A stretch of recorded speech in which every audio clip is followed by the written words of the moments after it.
નમસ્કાર મિત્રો, મારી યુટ્યુબ ચેનલમાં તમારું હાર્દિક સ્વાગત છે। આજે આપણે વાત કરવાના છીએ અંગ્રેજ અધિકારી અને દરબાર સાથે બનેલી ઘટના વિશેની વાત છે મિત્રો।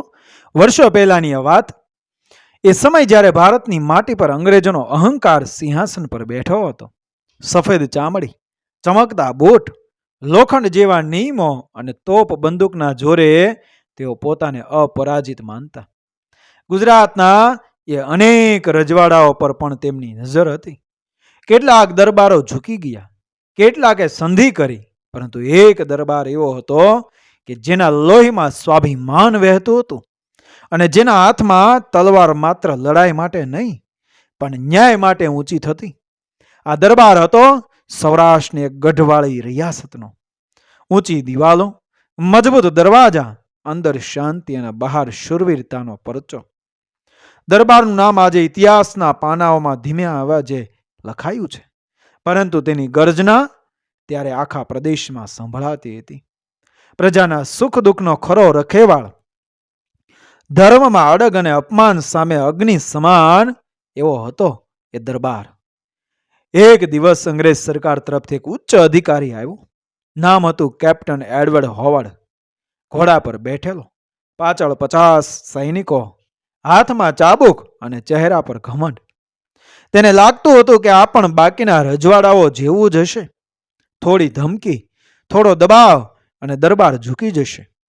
તેણે દરબારમાં પ્રવેશ કરતા જ શિસ્ત તોડી।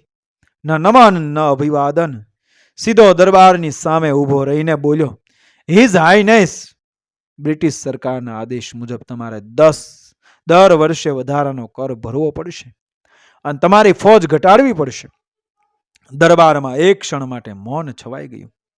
મંત્રીઓ એકબીજાને જોવા લાગ્યા। પ્રજાના પ્રતિનિધિઓના ચહેરા પર એ ચિંતા દેખાઈ, પરંતુ દરબાર શાંત બેઠો હતો। તેની આંખોમાં ભય નહીં પણ આગ હતી। તેણે ધીમે અવાજે જવાબ આપ્યો કે મારા રાજ્યમાં કર પ્રજાના કલ્યાણ માટે લેવાય છે, અંગ્રેજોના ખજાના ભરવા માટે નહીં, અને મારી ફોજ મારી પ્રજાની રક્ષા માટે છે। આ જવાબ કેપ્ટન હોવર્ડને સહન ન થયો।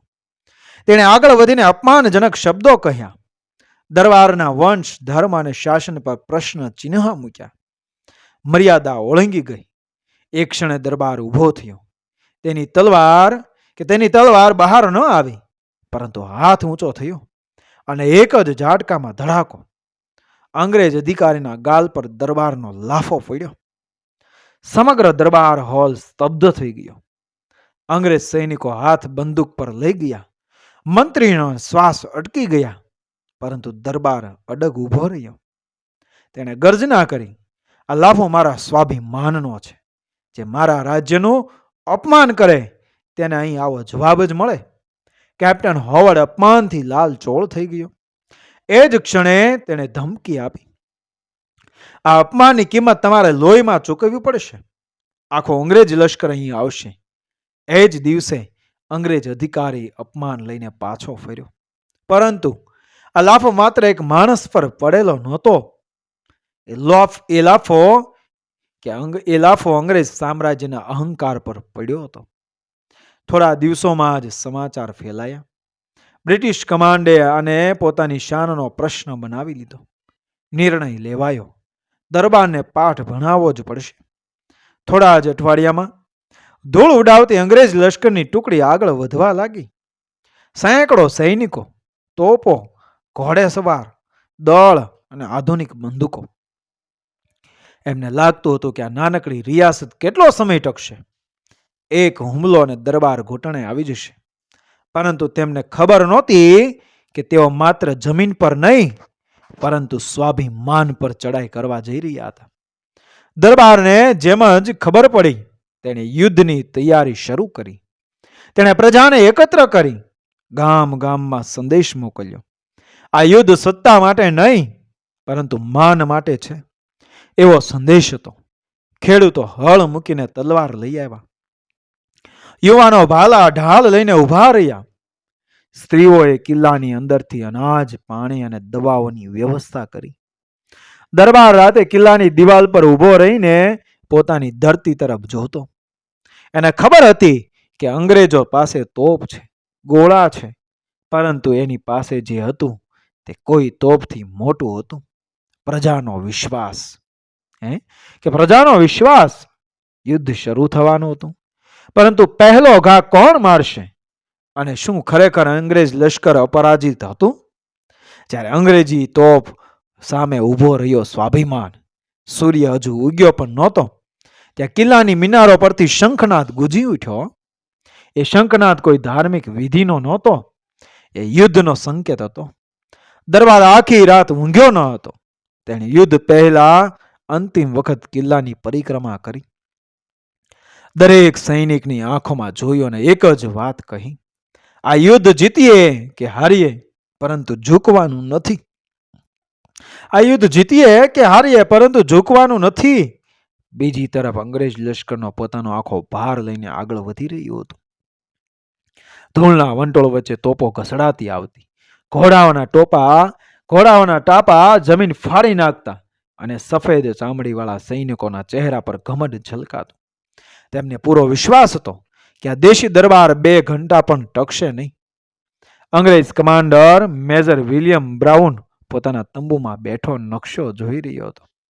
તેણે હસતા કહ્યું, એક લાફાનો બદલો આખું રાજ્ય ખતમ કરીને લેવાશે. અંગ્રેજ લશ્કરે એ કિલ્લાથી થોડે દૂર પડાવ નાખ્યો. તોપોની નાળ સીધી કિલ્લાની દિવાલ તરફ ગોઠવાઈ. આ દ્રશ્ય જોઈને સામાન્ય માણસનું હૃદય ધબકી ઉઠે, પરંતુ કિલ્લાની અંદર એક અજાણી શાંતિ હતી. કારણ કે ત્યાં ભય નહોતો, ત્યાં માત્ર નિર્ણય હતો. યુદ્ધ શરૂ થવાનો પહેલો ગોળો અંગ્રેજોએ ફેંક્યો. ધડાકો! કિલ્લાની એક બાજુ ધુમાડાથી ઢંકાઈ ગઈ.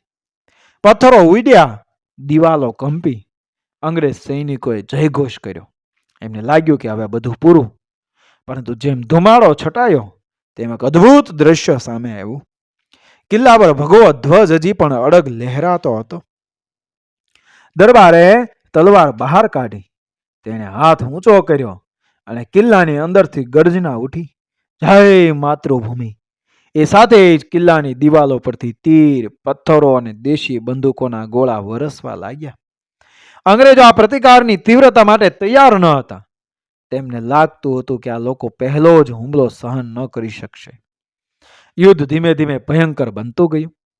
અંગ્રેજોની તોપો દિવાલ તોડવાનો પ્રયત્ન કરતી, પરંતુ કિલ્લાની રચના એવી હતી કે દરેક તોપનો જવાબ અંદરથી મળતો. દરબારના સૈનિકો માત્ર લડી રહ્યા નહોતા, તેઓ પોતાની જમીન માટે મરી રહ્યા હતા. ગામડાના યુવાનો જેમણે ક્યારેય યુદ્ધ જોયું ન હતું, આજે શૂરવીર બનીને લડી રહ્યા હતા. એક સમયે અંગ્રેજોએ ચતુરાઈ કરી. રાતના અંધકારમાં કિલ્લાની પાછળથી હુમલો કરવાનો પ્લાન બનાવ્યો. મેજર બ્રાઉનને લાગ્યું કે દેશી સૈનિકો સૂઈ ગયા હશે, પરંતુ દરબાર પહેલેથી જ સતર્ક હતો. તેણે સ્થાનિક જંગલો જાણનારા શિકારીઓને ત્યાં તૈનાત કર્યા હતા. જેમ જ અંગ્રેજ ટુકડી આગળ વધી, તેમ અંધકારમાંથી એક સાથે તીર વરસ્યા. ચીખો પડવા લાગી, ગભરાટ ફેલાયો. જે અંગ્રેજ સૈનિકો પોતાને અપરાજિત માનતા, તેઓ અચાનક ડરી ગયા. આ તો તેમની કલ્પનાથી પણ અલગ યુદ્ધ હતું. અહીં સામે તોપ નહીં, પરંતુ મૃત્યુથી ન ડરતો સ્વાભિમાન ઊભું હતું. યુદ્ધના મધ્યમાં દરબાર પોતે ઘોડા પર સવાર થઈ બહાર આવ્યો. તેના માથે કવચ, હાથમાં તલવાર અને આંખોમાં આગ. તેણે સીધો હુમલો કર્યો. દરબારને જોઈને પોતાના સૈનિકોમાં નવસર્જન થયું. દરબાર સાથે છે. આ એક વાક્ય થાકેલા શરીરમાં નવી શક્તિ ભરી હો. અને અંગ્રેજ લશ્કર હવે બચાવમાં આવી ગયું હતું. તેમને લાગ્યું હતું કે તેઓ શિકાર કરવા આવ્યા છે, પરંતુ અહીં તો તેઓ જ શિકાર બની રહ્યા હતા. તોપો હોવા છતાં મનોબળ તૂટતું જઈ રહ્યું હતું. દરબારની રણનીતિ, પ્રજાનો સાથ અને જમીનની ઓળખ, આ ત્રણેય મળીને અંગ્રેજોની યોજના એ તોડી નાખી. સાંજ પડે ત્યાં સુધી યુદ્ધનો પલડો બદલાઈ ચૂક્યો હતો. અંગ્રેજોના ઘણા સૈનિકો પડી ગયા હતા. મેજર બ્રાઉનના ચહેરા પર ભય સ્પષ્ટ દેખાતો હતો. તેણે પીછેહઠનો આદેશ આપ્યો. એ દિવસ અંગ્રેજો માટે અપમાનનો દિવસ હતો. પરંતુ યુદ્ધ હજી પૂરું થયું નહોતું, કારણ કે અંતિમ નિર્ણાયક ઘડી હજી આવવાની હતી. અને એ ઘડીમાં દરબાર એવો નિર્ણય લેવાનો હતો જે ઇતિહાસને હચમચાવી નાખશે. વિજય, સ્વાભિમાન અને ઇતિહાસમાં એ અંકિત થયેલો દરબારનો અદ્વિતીય પરાક્રમ. લાફો જે ઇતિહાસ બની ગયો. રાતનું અંધકાર હવે હળવે હળવે ઉતરતું હતું, પરંતુ કિલ્લાની દિવાલો પર દીવો બળતો રહ્યો. એ દીવો માત્ર પ્રકાશ માટે નહોતો, એ આશાનો સંદેશ હતો કે દરબાર હજી અડગ છે. અંગ્રેજ લશ્કર પીછેહટ કરીને દૂર પડાવમાં ખસ્યું હતું. મેજર બ્રાઉન આખી રાત ઊંઘી શક્યો નહીં. તેની આંખ સામે ફરી ફરી એ દ્રશ્ય આવતું. દેશી સૈનિકો નબળી હથિયાર છતાં કેવી રીતે મોતને હસી રહ્યા હતા. સવારે તેણે લંડન તરફ સંદેશ મોકલ્યો. સંદેશ ટૂંકો હતો પણ ભયથી ભરેલો. આ રિયાસત સામાન્ય નથી. અહીં લશ્કર નહીં, લોકો લડી રહ્યા છે. પરંતુ અંગ્રેજ સામ્રાજ્ય માટે પીછેહટ સ્વીકારવી સહેલી નહોતી. લંડનથી આદેશ આવ્યો કે એક છેલ્લો પ્રયાસ કરો અને દરબારને ઝુકાવો. મેજર બ્રાઉને નક્કી કર્યું કે હવે સીધો દરબાર સાથે વાતચીત કરીને શરતો મુકાશે. જો ઝૂકશે તો ઠીક, નહીં તો આખી તાકાત લગાવવામાં આવશે. સફેદ ધ્વજ લઈને અંગ્રેજ દૂત એ કિલ્લાની નજીક આવ્યો. દરબારે તેને અંદર બોલાવ્યો. દરબાર હોલમાં એ જ શાંતિ હતી, પરંતુ હવે એ શાંતિમાં વિજયનો આત્મવિશ્વાસ હતો. અંગ્રેજ દૂત બોલ્યો, બ્રિટિશ સરકાર તમને અંતિમ તક આપે છે. માફી માગો, લાફાની ક્ષમા માગો અને અંગ્રેજ શાસન સ્વીકારો. દરબાર થોડી ક્ષણ શાંત રહ્યો. પછી તેણે ગહન અવાજમાં જવાબ આપ્યો. લાફો કોઈ ગુનાનો નહોતો, એ અપમાનનો જવાબ હતો. અને જે અપમાન સામે ઝૂકે તે શાસનને લાયક નથી. એ શબ્દો સાથે જ બધું સ્પષ્ટ થઈ ગયું. અંગ્રેજ દૂત પાછો ફર્યો. મેજર બ્રાઉનને હવે સમજાઈ ગયું હતું કે આ યુદ્ધ એ હથિયારથી નહીં પરંતુ મનોબળથી હારવામાં આવ્યું છે. છેલ્લો હુમલો થયો. અંગ્રેજોએ બચેલી તોપો ચલાવી, પરંતુ હવે એમાં પહેલો જેવો આત્મવિશ્વાસ નહોતો. દરબારના સૈનિકોએ આગળ વધીને સીધો સામનો કર્યો. ઘોડેસવાર ટુકડી પાંખની જેમ ફેલાઈ. અંગ્રેજ લશ્કર ગૂંચવાઈ ગયું. જે તોપો તેમના ગૌરવની નિશાની હતી, એ જ તોપો હવે તેમના માટે ભાર બની ગઈ. થોડા જ સમયમાં અંગ્રેજ લશ્કર તૂટી પડ્યું. કેટલાક સૈનિકો શરણાગત થયા, કેટલાક ભાગ્યા. મેજર બ્રાઉન પોતે ઘોડા પરથી ઉતરી ગયો. એક ક્ષણ એ અંગ્રેજ અહંકાર જમીન પર એ પડ્યો હતો. યુદ્ધ પૂરું થયું. કિલ્લાની અંદર જયઘોષ ગુંજી ઉઠ્યો. સ્ત્રીઓની આંખોમાં આંસુ હતા, દુઃખના નહીં, ગર્વના. વૃદ્ધોએ દરબારને આશીર્વાદ આપ્યા. યુવાનોના હાથમાં લોહી લાગેલું હતું, પરંતુ ચહેરા પર સ્મિત હતું. થોડા દિવસો બાદ અંગ્રેજ સરકારે સત્તાવાર પત્ર મોકલ્યો. આ રિયાસત સાથે કોઈ સીધો સંઘર્ષ નહીં કરવાનો નિર્ણય લેવાયો. કર, લશ્કર કે શાસનમાં હસ્તક્ષેપ નહીં, એ એક મૌન સ્વીકાર હતો કે આ દરબારને ઝુકાવી શકાતો નથી. અને એ લાફો માત્ર એક ક્ષણનો ગુસ્સો નહોતો. એ લાફો હતો એક સંદેશ કે ભારત માત્ર જમીન નથી, એ આત્મા છે. આ વાર્તા અંગ્રેજોના રેકોર્ડમાં એ નાની ઘટના બની રહી, પરંતુ લોકકથાઓમાં એ અમર થઈ ગઈ. ગામડામાં આજે પણ એ વડીલો કહે છે કે એક દરબારે અંગ્રેજને લાફો માર્યો હતો અને આખા સામ્રાજ્યને એ હચમચાવી દીધું હતું. મિત્રો, આ વાર્તા માત્ર ભૂતકાળની નથી.